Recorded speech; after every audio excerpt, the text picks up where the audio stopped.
Hola, buenas tardes. Somos de sexto tercera comercial y estamos acá entrevistando a ex veteranos de Malvinas.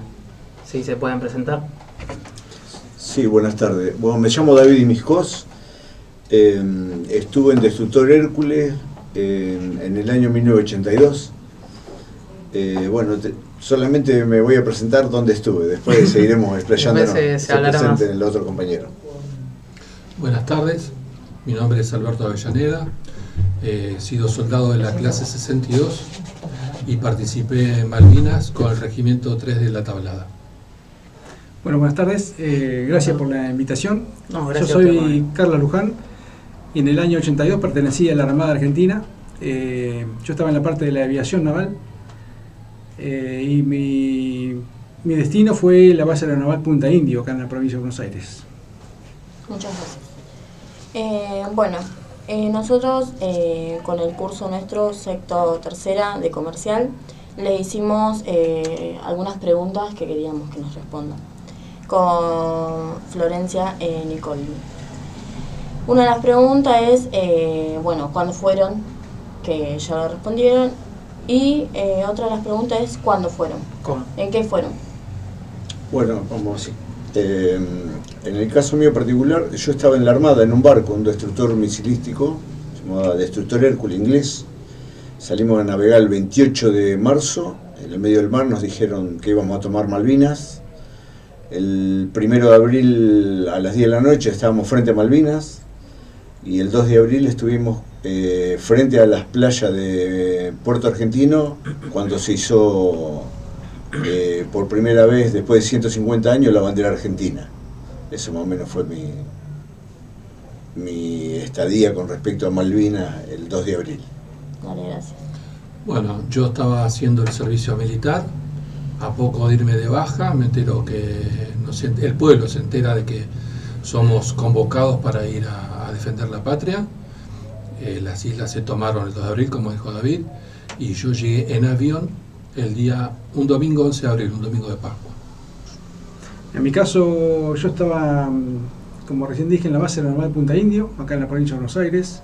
Cuando pasa todo lo del 2 de abril, nos trasladamos a la base aeronaval Río Grande, Tierra del Fuego, con 15 aviones de combates, y el 12 de abril, cruzamos a Malvinas con 5 aviones y éramos una dotación de 26 personas y ahí tuvimos todo el conflicto en el aeropuerto de Malvinas. Dale, muchas gracias. Otra de las preguntas que hacíamos con los chicos es si podían comer, qué es lo que comían y si podían dormir. Bueno, somos 29 veteranos y cada uno tiene una historia distinta acá en la ciudad de Junín. Yo estaba en un barco uno come bien, tiene cocina, comedor, en el caso mío particular, nosotros durante casi todo el conflicto comimos bastante bien. Una sola vez, una etapa que tuvimos poca mercadería, entonces comíamos sopa, pero siempre comimos calentito, estaba todo bien en un barco. Eso en el caso mío particular. Ellos dos estuvieron en tierra, así que no la pasaron tan bien, estuvieron en la isla.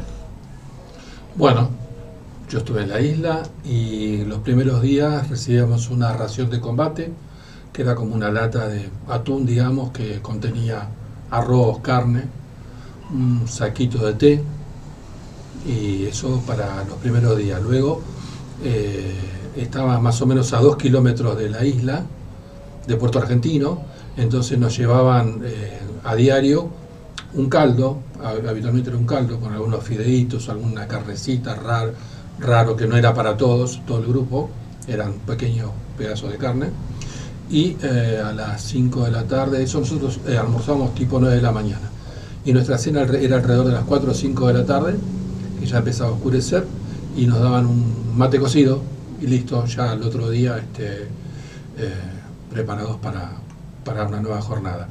Creo que preguntaste también sobre... El tema de dormir. El dormir era difícil estando en la isla porque nos bombardeaban periódicamente, entonces descansábamos algo, pero no podíamos dejar de estar atentos al ruido de los bombardeos que nos ofrecía el enemigo, que nos daba el enemigo. En mi caso, lo mismo que Alberto. Yo estaba en el aeropuerto y Lo que sí que no teníamos horarios para comer. Por ahí no comíamos. Teníamos algún alerta de ataques inglés y bueno, suspendíamos todo. Igualmente para dormir. Para dormir dormíamos como podíamos y cuando podíamos. Por los distintos alertas rojas que nos daban de acercamiento de la flota inglesa. Bueno, muchas gracias. Otra de las preguntas que le habíamos hecho es que si fueron voluntariamente o estaban en servicio militar. O en el caso mío, total te vamos a contestar Sí. cada uno particularmente. En el caso mío yo era militar. Era joven, tenía 18 años, había empezado a los 16. A los 16 años estuve en la escuela militar. Cuando me recibí, mi especialidad era máquina. O sea, a mí me gustaban las máquinas, yo quería trabajar en las máquinas de los barcos. Me encontré con la guerra en el medio. Pero yo era militar, pero había empezado a los 16, me recibí a los 18, 3 años de escuela militar. Cuando me destinaron destructor Hércules. Yo era militar. En el caso de Alberto, bueno, ¿qué te cuenta Alberto? Yo estaba haciendo el servicio militar porque en esa época era obligatorio hacer el servicio militar para los varones. Entonces no había una alternativa. Es decir, yo estaba a poco de irme del servicio militar cuando de repente me entero que se recuperaban las islas y era una cuestión de formar un grupo y nos llevaron y teníamos que ir a defender el territorio. Así que no fue una decisión propia, sino que era de todos los que estábamos perteneciendo en ese momento a la fuerza del ejército. En mi caso, lo mismo que David. Yo entré a la escuela, quería ser mecánico, entré a la Armada y me gustó la parte de la aviación, así que, bueno, hice la carrera de la aviación naval. Y bueno, después, en el 82 nos encontramos con la guerra. Muchas gracias. Al respecto de esto, otra pregunta es cómo lo vivieron ustedes en ese momento, esa situación. Bueno, como ustedes cuando eran chicos, ustedes dijeron las Malvinas son argentinas, nosotros también fuimos chicos alguna vez.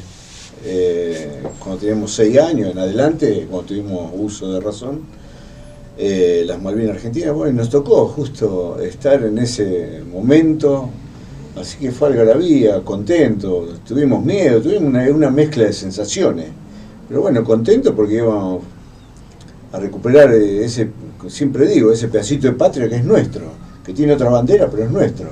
Bueno, justo nos tocó a nosotros, así que más o menos esa es mi sensación, pero que más o menos parecida, porque te cuente Alberto, ellos vieron la bandera, yo la vi un solo día, el 2 de abril, pues yo estaba en un barco. Ellos estuvieron más días en la isla, estuvieron varios días hasta que terminó el conflicto, ellos estuvieron viendo la bandera, ¿no? Sí. Bueno, les puedo decir que eran distintas emociones, éramos jovencitos, entonces por ahí no interpretábamos bien que estábamos viviendo la guerra. De hecho, nosotros llegamos un 11 de abril y la guerra propiamente dicha comenzó el 1 de mayo. A partir de ahí nosotros era todo nuevo, escuchar que alguien te gritara alerta roja y tenías que protegerte, o que a la noche, como decía, no podíamos descansar porque un buque de ellos nos atacaba. Entonces eran distintas emociones que pasaban por nuestra cabeza, pero también seguramente tuvimos miedo y también la esperanza de poder regresar. En mi caso también fue todo algarabía. Cuando estábamos en la base aeronaval Río Grande, la dotación de mi escuadrilla éramos 70.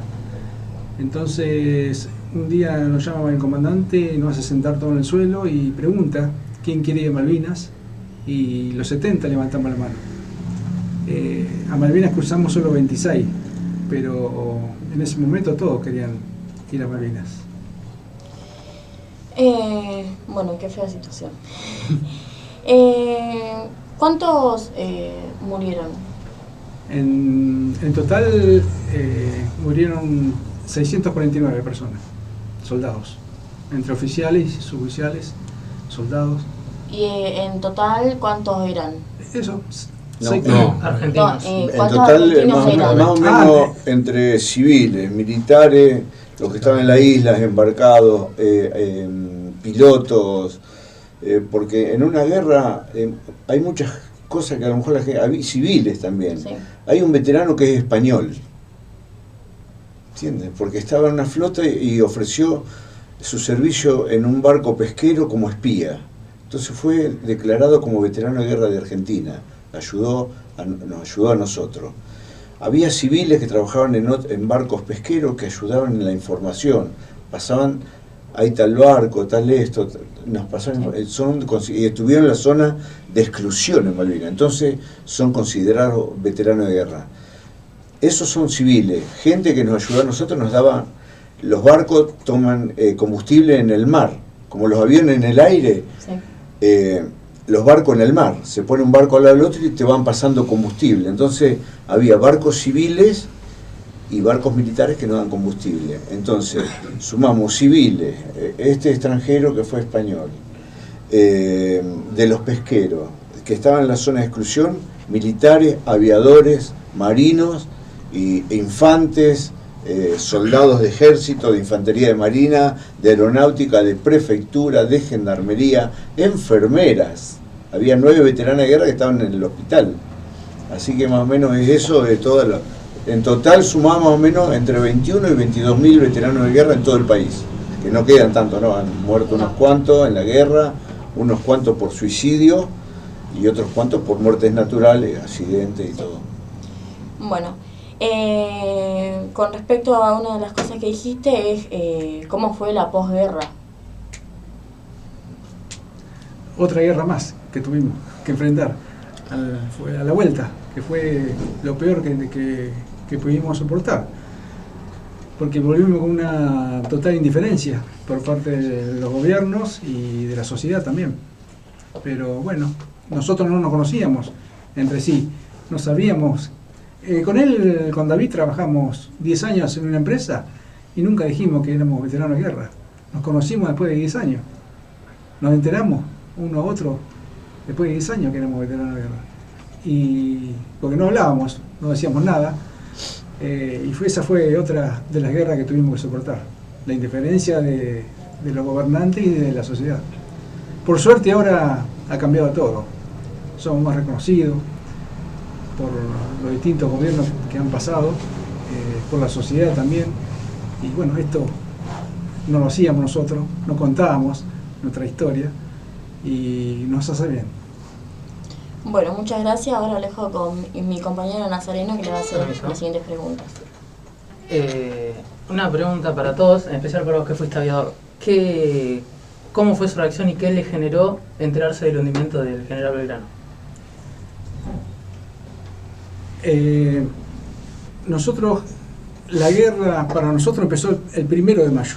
El 1 de mayo fue donde las tropas inglesas querían destruir la parte donde estábamos nosotros, la pista de aterrizaje de Puerto Argentino.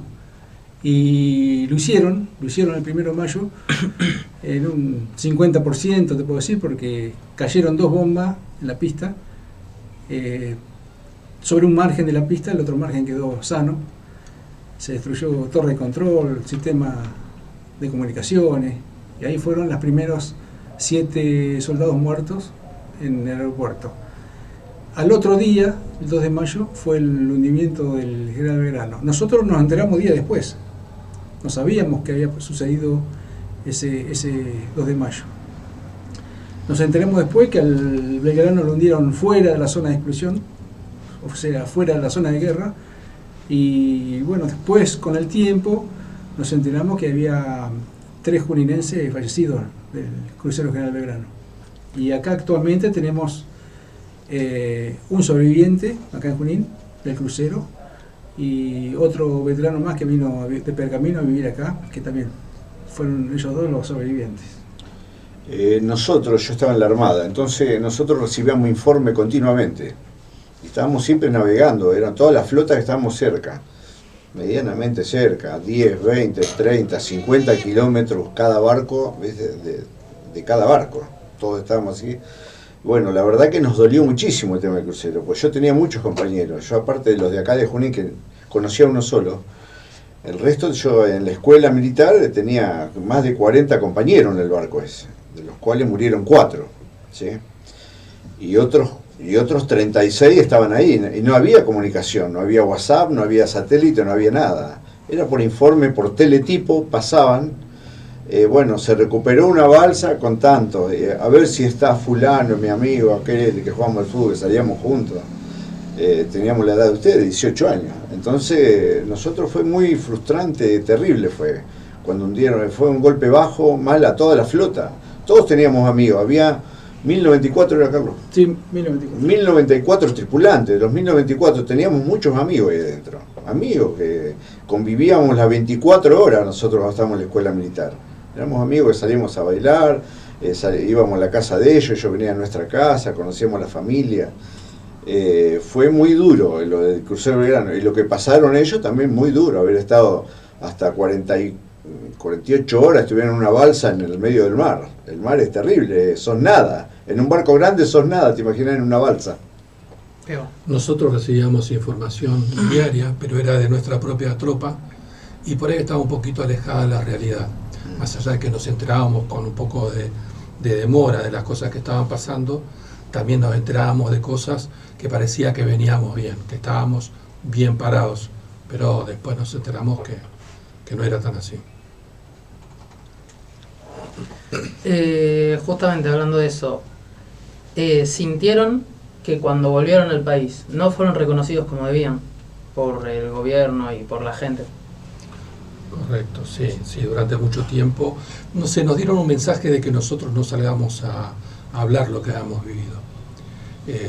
Pasó mucho tiempo, e incluso tenemos prácticas hoy de salir a dar charlas a colegios, cosas que hará 10 años que estamos haciendo aproximadamente, y bueno, muchos de nosotros sentimos que nos hace bien, pero también tenemos compañeros que no tienen ganas de salir a hablar, que dicen, yo voy pero no, hay un acto, yo voy pero si hay que hablar yo no quiero.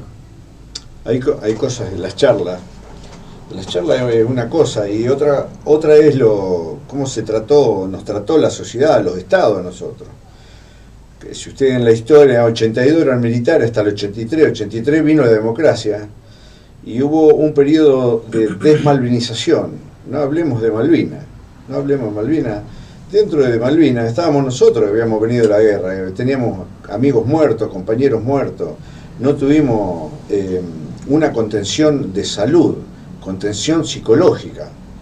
Entonces, abandonados, no tuvimos pensiones. Después de 20 años, de 10 los soldados, de 20 los suboficiales y oficiales, fue un abandono total que hubo de parte del Estado.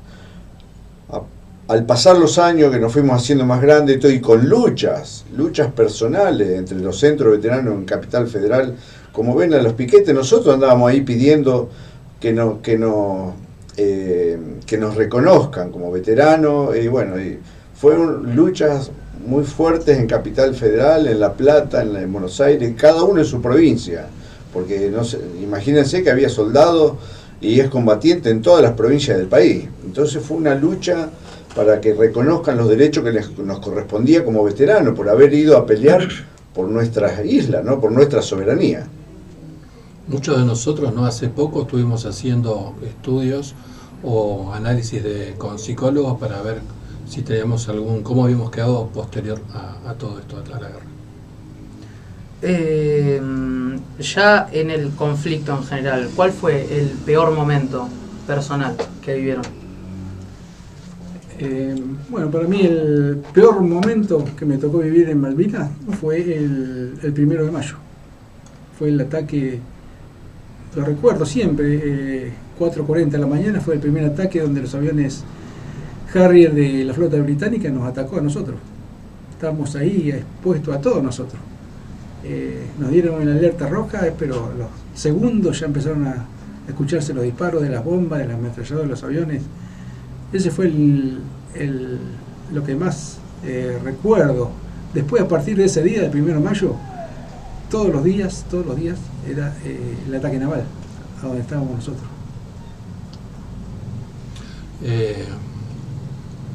Sí, también el ataque del 1 de mayo, cuando realmente terminó de ser todo algo que será donde estamos. Ahí empezó todo. Luego, haber pasado frío y hambre también fue una de las cosas que me tocó a mí soportar. Y un momento triste fue el día, no el 14 de junio, que es el día del cese de fuego, pero al día siguiente tuvimos que pasar una barrera con una franja de caminar hacia el lado del aeropuerto y entregar nuestro armamento. Y ese es un momento triste donde vos te das cuenta que habíamos perdido, que se había terminado todo. Sí, Sí, a mí lo más triste de todo que pasamos fue lo del crucero. Crucero, el alférez Sobral también tenía compañeros que murieron 7 tripulantes de un barco chiquito que los atacó un Sea Harrier. Lo del crucero Belgrano, la verdad que en el caso mío muy particular a mí me afectó mucho, tenía muchos amigos. Sí, la parte más triste es esa, cuando murieron nuestros compañeros. Cuando nos enteramos a la vuelta, ¿no? Después a la vuelta nos encontramos con chicos, compañeros de 17, 18 años, 19, todos quemados, lastimados y con el alma rota. Permiso. Las últimas 2 preguntas. ¿Cuántos años tenían cuando fueron a Malvinas y cómo se enteraron que iban a ir? En mi caso yo tenía 19 años y bueno, como yo te dije recién, yo estaba en Punta Indio haciendo la carrera y ya estábamos preparados, no para ir a Malvinas, sino estábamos preparados para ir al sur, a la base naval Río Grande. Y después sí, días posteriores del 2 de abril nos enteramos que teníamos que cruzar a Malvinas. En el año 82 tenía 19 años. ¿Y cómo me entero? Me entero como se enteran por los medios de comunicación que se había recuperado las Islas Malvinas y que la clase esa, la 62, donde yo pertenecía, se reincorpora, y cuando nos juntan a todos en el grupo, se empiezan a conformar en grupos para destinarnos para allá, y nos dijeron directamente, muchachos, vamos a Malvinas. Tuvimos alguna oportunidad de avisar a la familia que no estábamos yendo a Malvinas. Ya sabían ellos que nosotros íbamos para allá. Y cuando llegamos a Malvinas, lo primero que nos dan es una especie de telegrama, aerograma se llamaba, donde vos le escribías a tu familia: si me van a escribir, estoy Isla Soledad, Puerto Argentino, y el nombre. Así que eso le enviábamos nosotros, era una especie de una carta muy corta, tipo telegrama, aerograma se llamaba, para que nosotros le dijéramos a dónde íbamos a estar. Sí, en el caso mío, bueno, ya les expliqué, el 28 de marzo, en el medio del mar, nos dijeron, bueno, vamos a tomar Malvinas, van a ser partícipes de un hecho histórico, y bueno, el que no le gusta que se tire al agua. Sí, así fue. Bueno, la verdad, un gusto haberlos entrevistado. La verdad que muchas gracias. Muchas gracias a todos. Gracias. Gracias por el respeto, por el reconocimiento, por el silencio. La verdad, todo. Gracias. Es bueno que ustedes se interioricen de todo esto y que nos aprovechen a nosotros. Nosotros tenemos cosas para contar. Está bueno. Bueno, muchísimas gracias. Gracias. Gracias.